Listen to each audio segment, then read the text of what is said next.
मेरी नाव को धोखा दिया, मैं भंवर में तैरने का हौसला रखने लगा।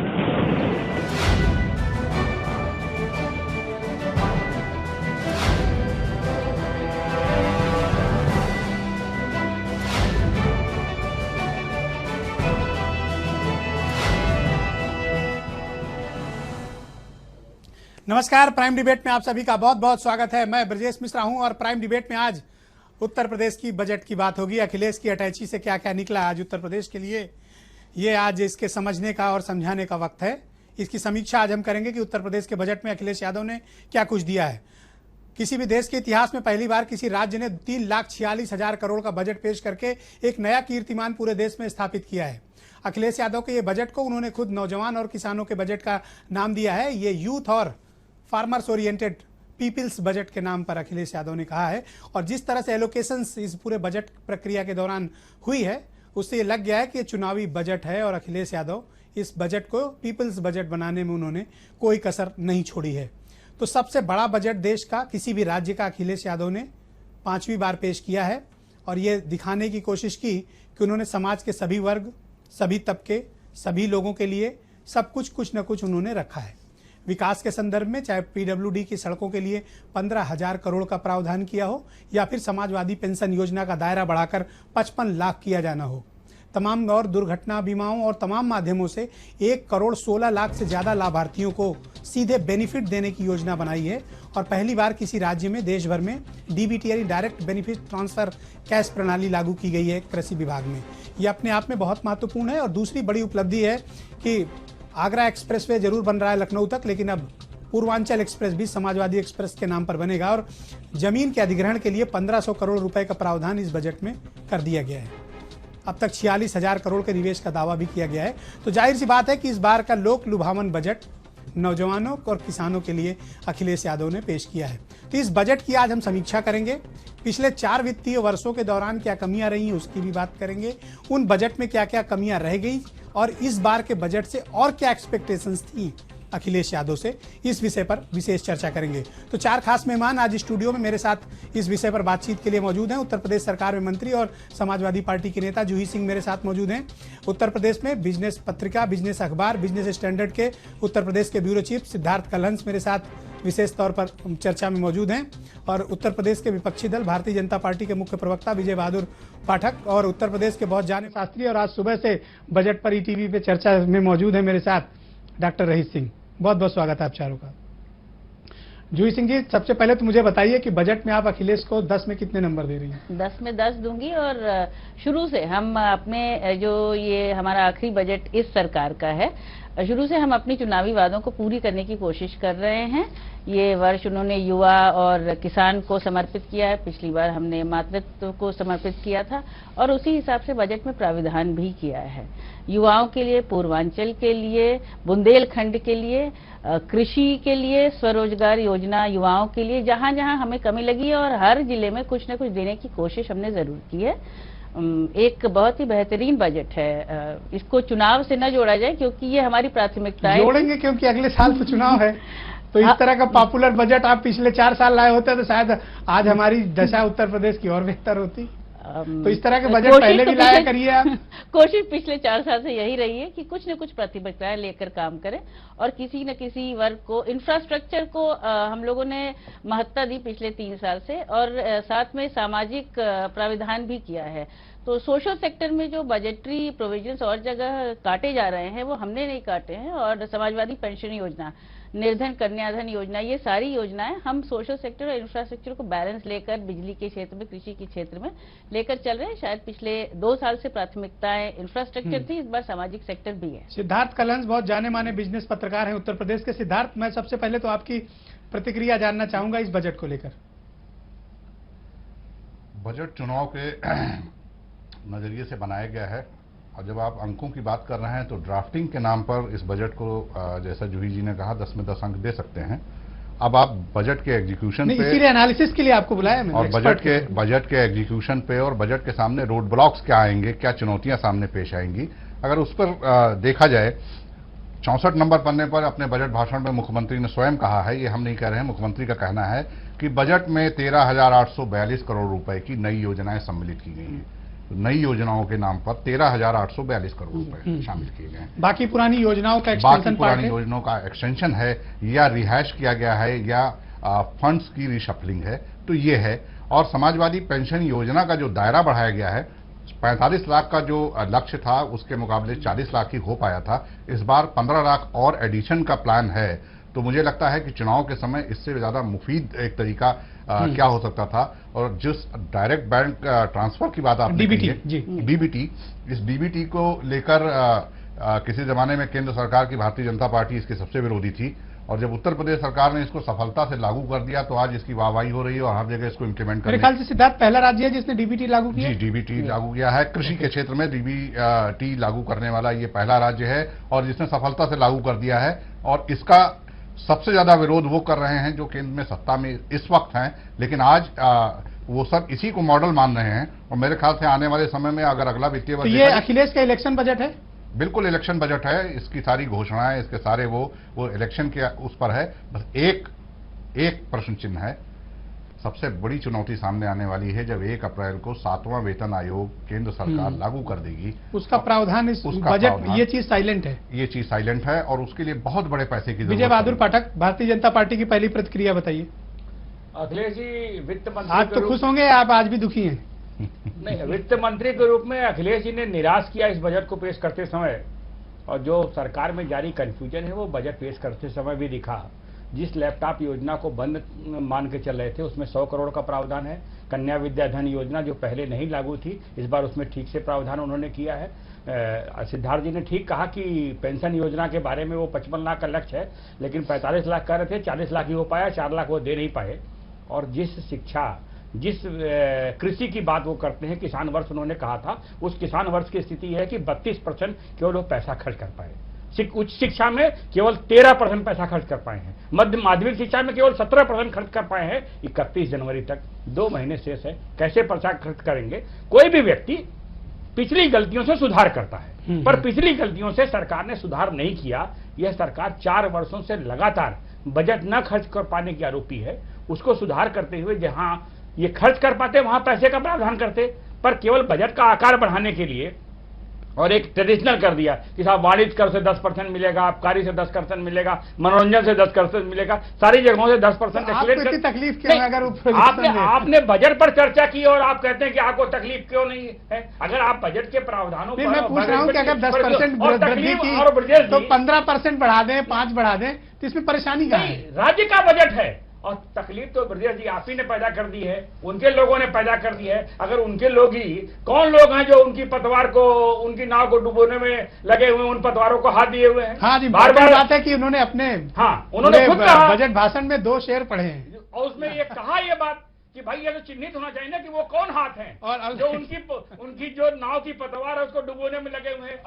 बाजी से बाप बेटा केवल राजनीति करेंगे, जनता सवाल पूछेगी। वो कहते हैं कि करप्शन मंत्री भ्रष्टाचार में लिप्त है, ये कहते हैं कि साहब लोग पतवारे डुबो दे रहे हैं। डॉक्टर रईस सिंह, एक आर्थिक विश्लेषक तौर पर मैं आपके इस बजट के बारे में प्रतिक्रिया, बजट को कितने नंबर दे रहे हैं और बजट को लेकर विजन क्या है, पॉजिटिव है, निगेटिव है, और सामाजिक दृष्टिकोण से बजट कितना महत्वपूर्ण है?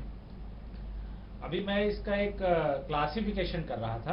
तो जैसे मैंने इसमें 8 सेगमेंट मूल छांटे जो प्रदेश को आगे ले जाने में है। तो आप देखिए इसमें कृषि और उसकी सहायक जो योजनाएं हैं, जिसमें सिंचाई सहित 1,37,845 करोड़, यानी 50% से अधिक। दूसरा, अगर आप इसमें देखें जो ग्रामीण विकास है उस पर भी लगभग 25,700 करोड़ रुपए। उसके बाद इंफ्रा पर 23,735 करोड़ रुपए, औद्योगिक विकास पर 90,592 करोड़ रुपए, सामाजिक सुरक्षा पे 10,346 करोड़ रुपए। ये अगर हम इन सबको लें तो हम ये नहीं कह सकते हैं कि बजट बैलेंस नहीं है। अब देखिए ग्रामीण विकास को अगर दिया तो औद्योगिक विकास को भी 90,592 करोड़ दिया। तो विजन तो क्लियर है, विजन पे 10 में 10। विजन में फोकस रूरल एरिया ज्यादा है या अर्बन एरिया ज्यादा है या इंडस्ट्री ज्यादा है? मैंने पहले कहा 1,37,845 करोड़ रुपए रूरल सेक्टर के लिए है। करेक्ट है। 346 तो स्वाभाविक सा रूरल उनके है। दूसरा उनको पॉलिटिकली भी सूट करता है, बिल्कुल सूट करता है। दूसरा इन्होंने क्या किया, रूरल को आप अर्बन से कनेक्ट करने का इंफ्रास्ट्रक्चर है, उस पर इन्होंने सेकंड नंबर पे खर्च किया है। और उसके बाद जो आए हैं तब नगर विकास पे 5,244 करोड़ केवल नगर को इन्होंने बिल्कुल छोड़ दिया। तो यहां पर एक वजह क्या आप महसूस करते हैं कि नगर अर्बन एरिया थोड़ा पिछड़ रहे हैं जो, या ये पूर्व की भांति चूंकि नगर विकास ऐसा विभाग रहा है जहां योजनाओं का क्रियान्वयन ठीक से नहीं हो पाता? नहीं, बिल्कुल नहीं हो पाया। देखिए, कभी 23%, कभी 34% से ज्यादा बजट खर्च नहीं कर पाते। बिल्कुल आप सही कह रहे हैं, बिल्कुल मैं 100% सहमत हूं। मुझे लगता है कम पैसा दिया, ठीक दिया, यही इस्तेमाल कर लो। नहीं, तो एग्जीक्यूटिव इनका जो है वो बड़ा गड़बड़ है, उस पर कंट्रोल नहीं है। बात जैसे विजन की जो आपने की थी, तो मुझे वो बैलेंस लगा और इन्होंने ठीक किया जो किया। हाँ, नंबर जहां तक देने की बात है तो मैं 9 नंबर दूंगा, 1 काट लूंगा, क्योंकि जो गांव को इन्होंने, मुझे लगता है आपके 9 नंबर इनके लिए बहुत भारी डिस्टिंक्शन नहीं, नो डाउट है, लेकिन जो एलोकेशन है, एग्जीक्यूशन क्या होगा ये तो कल तय करेगा। लेकिन जो एलोकेशन है उस पे मुझे मतलब सेटिस्फैक्शन। जूही सिंह जी, सबसे बड़ा एक देखिए, इस पूरी चर्चा के दौरान एक महत्वपूर्ण बात निकलकर सामने आई। No doubt budget is good, very good. 10 में 9 नंबर अगर डॉक्टर रहीस सिंह जैसे कड़ा एग्जाम लेने वाले अर्थशास्त्री दे रहे हैं तो ये महत्वपूर्ण बात है। लेकिन एक गंभीर प्रश्न भी इन्होंने उठाया है कि बजट का जो इम्प्लीमेंटेशन आप पूरे फाइनेंशियल ईयर है उसका सही से एग्जीक्यूशन आपके एग्जीक्यूटिव्स यानी अधिकारी लोग, आपके मिनिस्टर्स नहीं कर पा रहे। बजट का एक बड़ा हिस्सा है जो अनयूटिलाइज्ड रह जाता है, उस दिशा में कुछ काम कीजिए आप लोग। हमारी सरकार है और हमें इस विषय पे तो काम करना ही है। एक मुद्दा मैं जरूर यहाँ रखूंगी। डॉक्टर रहीस सिंह को धन्यवाद डॉक्टर रहीस जी, सचमुच वो 9 नंबर बहुत इम्पोर्टेंट है। एक बात मैं यहाँ पर रखना चाहूंगी कि बजट केंद्र का भी आने वाला है। कई बार हमारी योजनाएं, जो आप नगर विकास की बात कर रहे हैं, केंद्र से पैसा और क्या परसेंटेज है उसका आवंटन बहुत देर से होता है। पिछले वर्ष यही स्थिति थी, चाहे वो महिला या बाल विकास में कहें, चाहे नगर विकास में कहें।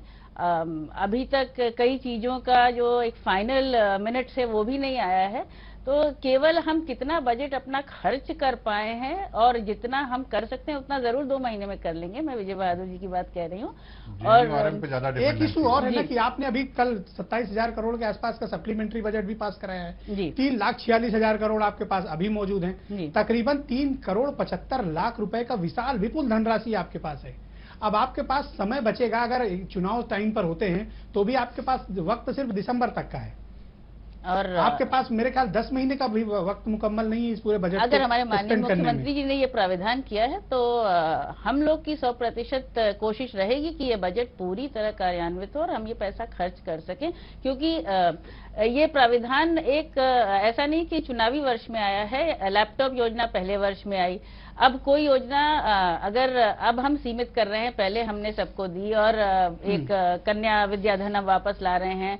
समाज डायरेक्ट डीबीटी जो है वो कृषि के क्षेत्र में लाना वो एक बहुत ही मुझे लगता है क्रांतिकारी कदम है, क्योंकि वहां पर एक बहुत बड़ा बदलाव आएगा। नगरों में हम बात करें नगर विकास की, मेट्रो पे हम खर्चा कर रहे हैं पहले से, तो शायद इसलिए थोड़ा प्राविधान जरूर उधर कम है, लेकिन एक बैलेंस बजट है और इसका क्रियान्वयन पूरी तरह करेंगे। 3,75,00,000 की धनराशि पूरे 10 महीनों के लिए मुख्यमंत्री और पूरी सरकार के पास मौजूद है।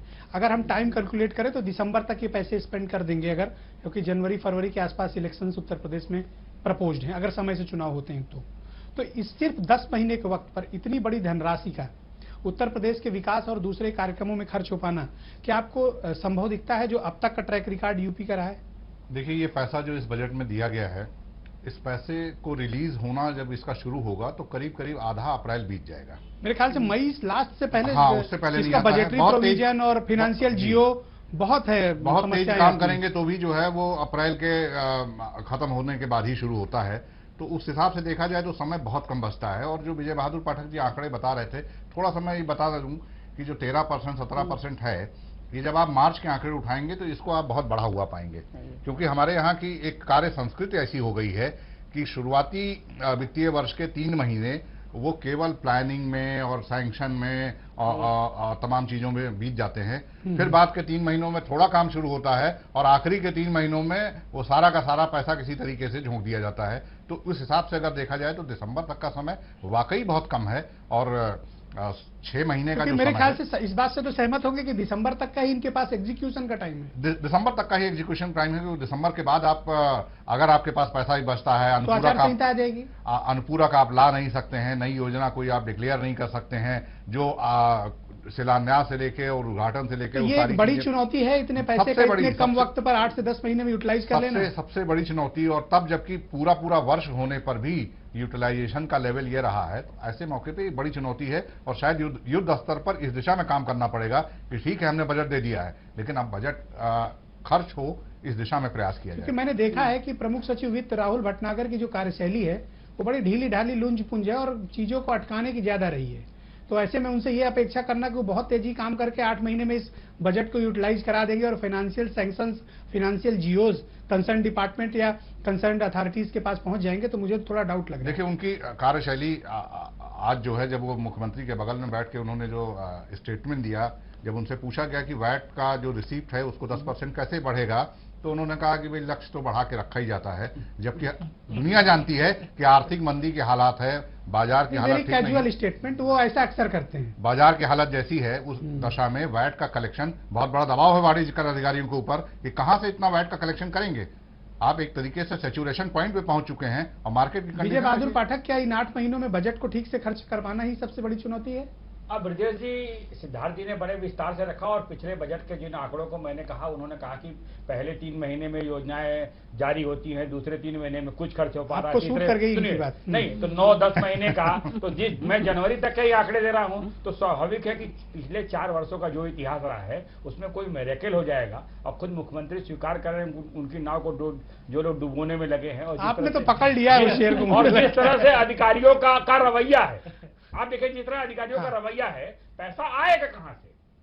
पैसा आने की जो स्थिति है, उस स्थिति पर जब सवाल जवाब है और अधिकारियों का जो व्यू पॉइंट है, उससे लगता है कि ये स्थिति, हाँ ये जरूर है कि ये जो बड़ी बड़ी घोषणाएं हैं समाजवादी पार्टी के सूचना विभाग के विज्ञापन पटों पर, टीवी चैनलों पर कैप्सूल के रूप में चलेंगी जरूर कि इस मद के लिए, इस धनराशि के लिए इतना पैसा दिया गया, पर खर्च क्या होंगी 4 वर्षों का रिकॉर्ड है और वो सबके सामने है। जिस बात को हम देख सकते हैं, जिस बात को आप देख सकते हैं, उन्हीं के वित्त विभाग की साइट है, उन्हीं के वित्त विभाग के आंकड़े हैं। ऐसा तो है नहीं, जब हर महीने के आंकड़े लोड होते हैं तो क्या ये मुख्यमंत्री नहीं देख सकते? और अगर देख सकते हैं तो क्यों नहीं मॉनिटरिंग करते हैं? क्या हम विपक्ष के नाते जब हम सवाल उठाएंगे तो हम पर तो उंगली उठाई जाएगी, लेकिन जो काम मुख्यमंत्री के जिम्मे है वो करना तो उन्हीं को होगा।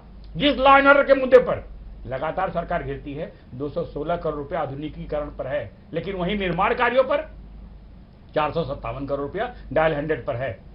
पूरी तौर पर तो इंफ्रास्ट्रक्चर की जरूरत तो है ना? एकदम जरूरत है। पूरी तौर पर ठेकेदार पोषित ये बजट है, जाते जाते काम शुरू कर दो, ठेका पट्टा दे दो सारे लोगों को, काम बने रहेंगे और चीजें चलती रहेंगी।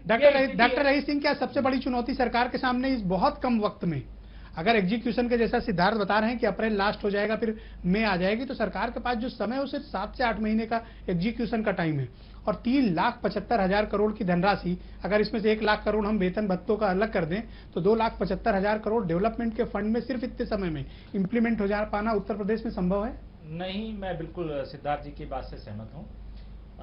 अगर आप देखें, योजनेतर जो आउटलेट दिया गया है वो बड़ा है। योजनागत तो खर्च कर ले जाएंगे, योजनागत में तो जो पेंशन या तमाम चीजें आएंगी, लेकिन जो योजनेतर विकास जो व्यय है, मुझे लगता है उसमें ये 50% से ज्यादा नहीं खर्च कर पाएंगे। तो इस स्थिति में जो विकास का एक मेजरमेंट इन्होंने तैयार किया है, यानी वहां पर भी सफलता 50% से अधिक नहीं करेंगे तो इनको तो चुनाव में भी जाना है ना, जनता के बीच भी जवाब देना है कि आपने बजट में तो ये प्रावधान किए थे पर एक्चुअल ग्राउंड में तो नहीं उतरे हैं। इनके सामने चुनौती तो डबल है। बिल्कुल डबल है, लेकिन मुझे लगता है जो बताया जाएगा वो तो जूही जी ठीक से बताएंगी कि भाई मैंने एलोकेशन तो किया है ना, अब मुझे लाओ तो फिर अगले साल फिर मैं दिखाता हूं कि इसके परिणाम क्या होंगे। चुनौती और विज्ञापन सुनहरे भविष्य के लिए, ये तो हाँ, ये भविष्य के लिए है और उसके आधार पर जनता से ये कहना है कि भाई देखिए, मैंने तो इतना बड़ा रूरल बजट दिया है, आज तक किसी सरकार ने नहीं दिया। कई प्रदेशों का तो कुल बजट इतना नहीं होता है जितना केवल रूरल बजट है। करेक्ट है। तो ये एक जो प्रचारवादी पक्ष है, ये ज्यादा हावी ना हो जाए, ये मुख्यमंत्री को खुद असेस करना है। और सबसे बड़ी बात जो अभी आप कह रहे थे, हम मैक्सिमम विभागों के ऊपर बैठे आईएएस अधिकारियों का या सचिवों का देख रहे हैं, कार्य संस्कृति उतनी लचर है कि मैं किसी आज तक दे आर प्रदेश में बेसिकली नहीं स्पीड ब्रेकर, बिल्कुल। ऐसे काम रोकें, ये प्रणाली पर वो वर्क करते हैं। इसको नियंत्रित करना होगा मुख्यमंत्री जी को, नहीं तो उनका जो विजन है उसको ध्वस्त और उनकी नाव यही लोग डुबोएंगे। अच्छा जूही सिंह जी, जी मुख्यमंत्री ने आज एक बड़ा दिलचस्प शेर पढ़ा, जी जब से पतवारों ने मेरी नाव को धोखा दिया, जी मैं भंवर में तैरने का हौसला रखने लगा। मैं इसका मतलब समझने चाहता हूँ, अब पहली और बार मेरे साथ कोई साथ पूरा देश जानना चाहता है कि इसका मतलब क्या है। पहली बार उन्होंने कोई शेर कहा है और कुछ सोच समझकर ही कहा होगा। और केंद्र सरकार का भी बजट जल्दी ही आने वाला है। कौन से हैं जो पतवारों पे लगे हुए हैं? लेट्स वेट इकोनॉमिक सर्वे भी आने वाला है। चुनावी वर्ष केवल हमारे लिए नहीं है, केंद्र सरकार में जो सरकार है उसके लिए भी है और भी अन्य पार्टियों के लिए भी है। हमने अपना बजट कर दिया, चुनौती सही है, चुनौती आपने बिल्कुल सही आइडेंटिफाई की कि अधिकारियों से इस बजट को जल्दी और इस से बहस जल्दी को बहुत गंभीरता से लिया जाए, क्योंकि जी। ये आपके सरकार के हित की बात है बिल्कुल सही बात है और ये वो, देश के हित की बात है, हमारे प्रदेश के हित की बात है जी। कि तमाम वो आईएएस अफसर चिन्हित किए जाएं जो बिल्कुल। 4 सालों का ट्रैक रिकॉर्ड जिनका स्पीड ब्रेकर के लिए रहा है डेवलपमेंट के लिए, फाइलों को अटकाना, सैंक्शंस को रोकना, फाइनेंशियल जीओस को रोकना, चल रही योजनाओं को रोक देना, उसमें व्यवधान उत्पन्न करना, गलत टिप्पणियां करके उसको निगेटिव सही करना, ये अफसरों की नियति है उत्तर और प्रदेश यह की। कैजुअल एटीट्यूड जो आपने विजय बहादुर जी ने कहा, जो भ्रष्टाचार की स्थिति है वो भी एक्चुअली होता क्या है कि अगर आप जल्दी से जल्दी वो फाइनेंशियल जीओस जारी कर देंगे और अपना ज्यादा हाँ, से तो ज्यादा बजट डिपार्टमेंट पहले अपना काम आप करेंगे। अपना पहले भाई ग्रुप को दे डिपार्टमेंट्स देंगे। पैसे नहीं रोकते हैं, पैसा डिपार्टमेंट- रोकने का काम सिर्फ फाइनेंशियल डिपार्टमेंट सही करता है, सही है, है। वित्त विभाग। और- सिद्धार्थ कलंस जी इम्पोर्टेंट बात यह कि मुख्यमंत्री के इस शेर का मुझे तो पहले आप मतलब समझाइए कि जब से पतवारों ने मेरी नाव को धोखा दिया, व्हाट डज इट मीन, मतलब क्या है इसका। देखिए, पतवार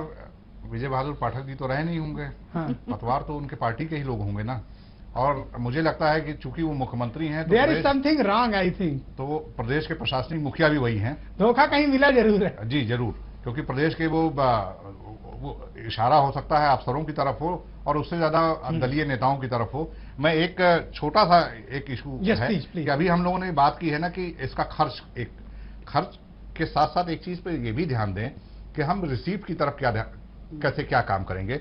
आबकारी शुल्क में 19,250 करोड़ रुपए निर्धारित, 10% की वृद्धि जो है वो एक्साइज में भी 10% की वृद्धि है। जी। अब आबकारी पे 10% का वृद्धि का लक्ष्य है। आप किसी दिन चर्चा करेंगे संभवतः जब वास्तविक आंकड़े आएंगे। अभी वास्तविक आंकड़े हमारे पास किसी के पास नहीं है कि आबकारी में आया कितना है, लेकिन जो महीना दर महीना समीक्षा बता रही है वो मुझे लगता है कि आबकारी विभाग रेवेन्यू रिसीप्ट के मामले में शायद 10 सालों में सबसे बड़ा फेल्योर साबित होने जा रहा है। 80% के आसपास, ऐसा आधा के आधिकारिक आंकड़ा नहीं है मेरे पास जी। लेकिन जो तयशुदा उनका टारगेट उससे 20% के आसपास पीछे है। अब वो 20% पीछे हैं और इससे आगे आपने 10% का लक्ष्य रख दिया तो कहाँ से पैसा आएगा। उसी पैसे पे तो निर्भर करता है इस बजट की तमाम सारी योजनाओं शराब के पीना लिए। कम कर दिया यूपी के लोगों ने। नहीं, ये आप चाहे आप वैट को ले लें या आबकारी को ले लें, रिसिप्ट को लेके थोड़ा असमंजस है, ये कहना चाह रहे हैं। रिसीप्ट को लेकर टारगेट ठीक फिक्स नहीं किए गए। टारगेट ठीक फिक्स नहीं किए गए और रिसीप्ट एक सैचुरेशन पॉइंट पे पहुंच चुका है। उससे ज्यादा आप अब इसके बाद भी अगर आपने 10% बढ़त का लक्ष्य रख दिया, आप कहां से पूरा करेगा। और खासतौर पे आबकारी जैसा आप बता रहे हैं भाई, या तो पूरे प्रदेश को शराब ही पिलाई जाए तो फिर नहीं, अब तो अगला चुनाव भी आ रहा है ना, लोग ये कहेंगे कि आपने कहा था शाम की दवाई सस्ती करेंगे, जब 10% बढ़ाएंगे तो महंगी तो हो जाएगी ना। ऑलराइट, विजय बहादुर पाठक, ये जो पूरा बजट आया, इस बजट में आपको ऐसी क्या चीज दिखती है जिससे आपको लगता है कि मुख्यमंत्री ने बजट बनाते समय सभी वर्गों का ठीक से ध्यान नहीं रखा, ऐसा क्यों लगता है आपको। नहीं, जैसे सिद्धार्थ कलहन जी ने कहा कि प्राप्तियां और खर्चे दोनों का समन्वय नहीं है। आप योजनाओं के खर्च तो बढ़ा रहे हैं, जैसे सारी पेंशन योजना पर जैसा और एग्जीक्यूशन में क्या ब्यूरोक्रेसी रोड़ा बनी हुई है। नहीं भाई, देखिए ब्यूरोक्रेसी तो उसी तरह की है, लेकिन उसको एग्जीक्यूट कराने का काम तो मुख्यमंत्री का है। जो चीज आप मान लीजिए, मैं फिर कहूंगा, आप लोग यही कहेंगे जो आप व्यूअर देख रहे हैं कि मैं ईटीवी पे बैठा हूं तो ईटीवी करता हूं, जो चीज ईटीवी पर करती है, जो चीज उनकी वेबसाइटों में है, जो चीज उनकी फाइलों में है, वो मुख्यमंत्री को नहीं दिखता है। और दिखता है तो अगर कार्रवाई क्यों नहीं करते भाई। हम आप नहीं करेंगे कार्रवाई, हम आप कह सकते हैं, आप खबर दिखा सकते हैं, हम उस पर प्रतिक्रिया दे सकते हैं, लेकिन एग्जीक्यूशन का काम तो मुख्यमंत्री का है। और अगर 4 वर्षों तक 46-48 महीने तक यही होता रहा तो भाई अकेले केवल अफसरों को कैसे दोष दिया जाए, मुख्यमंत्री को दोष नहीं दिया जाए। आपके जिम्मे जिम्मेदारी है, अगर आप काम नहीं करा पा रहे हैं तो कौन रिस्पॉन्सिबल है? डॉक्टर रईस और किसी ने हाथ तो रोका नहीं आपका। पॉलिसी बनाना मुख्यमंत्री का काम है, एग्जीक्यूशन के लेवल पे कहीं कमी तो जरूर है। मॉनिटरिंग करना तो उन्हीं का काम ना है, हमारे आपका मॉनिटरिंग करने से काम भी नहीं चलेगा ना। जो चीज आप दिखाते हैं वही देखकर कर दें। Doctor Rais Singh, your final word, आप इस बजट को लेकर आपका फाइनल कमेंट। बजट से एक तरफ जहां सोशल और एग्रीकल्चर सेक्टर के प्रति मुझे एक बड़ी आशा जगी है, लेकिन जिस तरह से वैट पे या तमाम चीजों पर जो कर इन्होंने बढ़ाने की कोशिश की है, वो मुझे लगता टारगेट है 10-10% बढ़ा दिया है। नहीं, आप देखिए, और जो मार्केट सेंटीमेंट है, अब सिद्धार्थ तक- सही कह रहे नहीं, हैं। अब तक जो रिकॉर्ड है उत्तर प्रदेश में जो मार्केट डिमांड है वो घटी है, और ये और उसको ज्यादा घटाएगी। इससे क्या होगा, जो व्यवसायिक गतिविधियां हैं वो बहुत प्रभावित हो जाएंगी, और व्यवसाय अगर उत्तर प्रदेश का प्रभावित हुआ तो फिर रिसिप्ट्स अगले वर्ष में, जैसा कि सिद्धार्थ जी कह रहे थे, इनकी स्थिति अभी तो 30% का अनुमान है, हमें लगता है 30 से 40% के बीच कम आएंगे। तो ये आगे इम्बैलेंस करेगा, या जो भी आगे सरकार बनेगी उसके लिए बड़ी चुनौती ये पैदा कर देंगे। और एग्जीक्यूशन भी प्रॉब्लम है इस नहीं, बजट वो को तो इम्प्लीमेंट बहुत बड़ी करने। प्रॉब्लम, वो मैंने पहले भी कहा, एग्जीक्यूशन बहुत बड़ी प्रॉब्लम है। और दूसरी बात, जैसे अभी बात हो रही थी, मुख्यमंत्री जी को मॉनिटरिंग करना है, नो डाउट करना है, लेकिन सवाल ये उठता है कि हाई पोस्ट पर वही अधिकारी क्यों बैठा दिए जाते हैं जो अनइफिशिएंट हाँ, है, नॉन परफॉर्मर हैं, जो एग्जीक्यूट नहीं करते हैं। तो इसमें कहीं न कहीं से सरकार दोषी जरूर होती है, भले ही हम कहें कि हमारा सुपरविजन हमारा केवल है, नहीं, अपॉइंटिंग अथॉरिटी भी हम ही है। तो ये दोनों को देखना पड़ेगा। ऑल राइट, आप चारों का बहुत बहुत शुक्रिया। मेरे पास वक्त की बहुत कमी है। जूही सिंह, सिद्धार्थ कलहंस, विजय बहादुर पाठक और डॉक्टर रईस सिंह, आप चारों का बहुत बहुत शुक्रिया मेरे साथ बजट की इस परिचर्चा में सम्मिलित होने के लिए। इसमें कोई दो राय नहीं, अखिलेश यादव ने अब तक के अपने कार्यकाल का सबसे बेहतरीन बजट पेश किया है। 10 में 9 नंबर उनको मिलते हैं, लेकिन साथ में उनको ये नसीहत भी मिलती है कि अपनी ब्यूरोक्रेसी पर ध्यान रखें, क्योंकि उनके पास इस बजट को एग्जीक्यूट करने के लिए समय सिर्फ 7 से 8 महीने का है। तो ऐसे में वो अफसरों पर नजर जरूर रखें जो उनके विकास कार्यक्रमों और उनकी फ्लैगशिप योजनाओं में राह का रोड़ा बनते हैं। बहुत बहुत धन्यवाद।